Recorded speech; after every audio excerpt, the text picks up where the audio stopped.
Welcome to Samba Samba. Enjoy the video. You'll start by adding the Esim profile, now so you can enable 5G.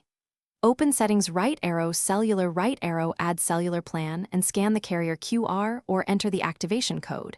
If your carrier app provides the Esim, install it there.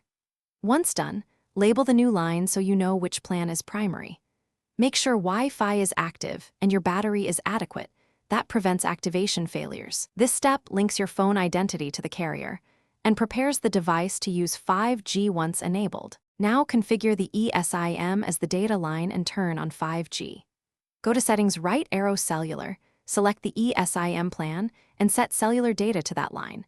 Next, open Cellular Data Options and pick Voice and Data, then 5G Auto for battery balance or 5G On for maximum speed.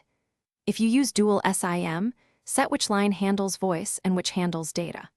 Also, check your APN if the carrier requires it. Incorrect APN can block 5G even when the profile is active.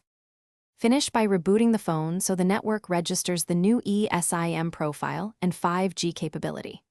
After restart, confirm the 5G icon appears in the status bar while in a covered area.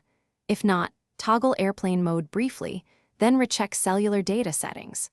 If problems persist, delete and re-add the Esim, verify the plan includes 5G, and ask your carrier to push a profile refresh or update the PRL. One key tip: always try reinstalling the Esim before hardware trouble.